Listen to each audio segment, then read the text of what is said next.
কোটা বিরোধী আন্দোলনের সময় পেশাগত দায়িত্ব পালন করতে গিয়ে মারা যান ঢাকা টাইমসের সিনিয়র রিপোর্টার হাসান মেহেদী। 18 জুলাই ঢাকার যাত্রাবাড়িতে সহিংসতার খবর সংগ্রহ করতে গিয়ে নিহত হন তিনি। মেহেদীর মৃত্যুতে অসহায় হয়ে পড়েছে তার পরিবার। খবর পাইছে আশিকের দ্বারা কি ফোন দিয়েছে আমরা জানি না, বলতে পারিনি। আশিক ওর ভাই, মেজো ভাই, ওর কাছে ফোন দিয়েছে যে মেহেদী হাসান গুলি লাগছে, ঢাকা মেডিকেলে আছে, তোমরা তাড়াতাড়ি করে। এই ও পাইয়া ও আর কি গেছে, ও আবার আত্মীয় স্বজন সবার দ্বারা ফোন দিয়েছে ভাইয়ের গুলি লাগছে, আমি হাসপাতাল যাইতে আছি। এই তুমি আর আমরা কিছু জানি না। এই আর নাই, নাক মুখ ফেস এ সমস্ত কিছু নাই, মুখে কোনো দাঁত নাই। তারপর এই জায়গায় গুলি, এই জায়গায় গুলি, মানে 2 আঙ্গুল ইঞ্চি ফাঁক নাই, সর্ব শরীরেই গুলি। বাবা মায়ের চিকিৎসা আর 2 মেয়ের অনাগত ভবিষ্যৎ নিয়ে অথৈ সাগরে পড়েছে পরিবারটি।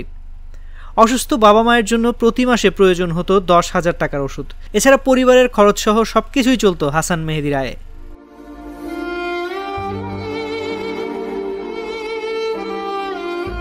বুলেটের আঘাতে মেহেদীর পাশাপাশি সবকিছুই থমকে গেছে।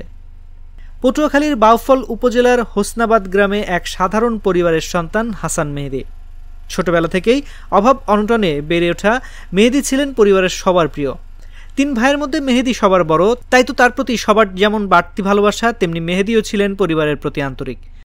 হার্ট ব্লক হয়ে গেছে, হার্ট ব্লক হয়ে গেছে আমার জামাই। তার নাতি একটা সংসার চালাইছে সে, না বাবা অনেক কষ্ট করে পড়াইছে, আমরাও ফেল করছি আর সেও কষ্ট করছে। চোখের পানি পরে বংশের মধ্যে একটা মগো হয়েছে, খুব দেখতে মানানসই, টিকে অনেক ভালো ছিল, দেখার মতোই ছিল। আর চাচাই কইতেছে যে আমার বংশের মধ্যে মেহেদী হাসানের মতো এরকম উঁচু লম্বা চওড়া কেউ হয় নাই। অনেক পরে অলে লইয়ে খুব সবাই কষ্ট করছে, খুঁজলিতে শরীর হয়ে গেছে।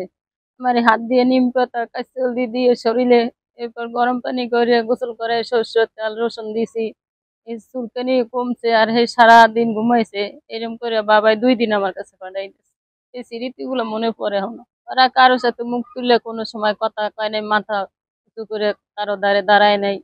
মেহেদীর বেড়ে ওঠা এবং তার বিভিন্ন স্মৃতি এখনো কাঁদাচ্ছে স্বজনদের। সোমবার বিকেলে পটুয়াখালীর বাউফলে হাসান মেহেদীর বাড়িতে গিয়ে দেখা যায় বাড়ির উঠানেই হাসান মেহেদীর মরদেহ দাফন করা হয়েছে। পাকা সড়কের পাশেই দোচালা টিনের ঘর ভেঙে কিছুদিন আগে মেহেদী তৈরি করেছেন আধা পাকা টিন শেড বাড়ি। তবে এজন্য মেহেদীকে স্থানীয় একটি এনজিও থেকে ঋণ নিতে হয়েছে।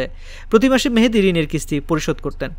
খুবই ভালো, আমরা এলাকার ছেলে হিসাবেও তেমন বেশি চিনি নেই, এই পর্যায়ে চলাফেরা করছে, কোনো হুমজিগালি কোনো কিছু করা হয় নাই, সব খুব ভালো ছিল।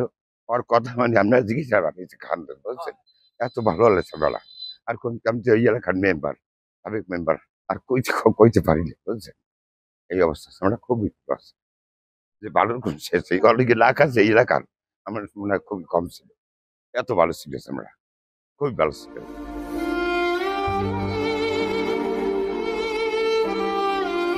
পরিবারের সুখের কথা চিন্তা করে বাবা মাকে ভালো রাখতে মেহেদী ছিলেন আপসহীন।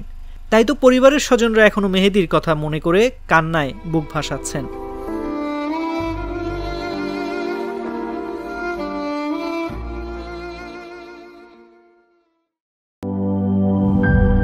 শিয়া বাটার ও ভিটামিন ই সমৃদ্ধ lily glam beauty soap. Lily, always beautiful.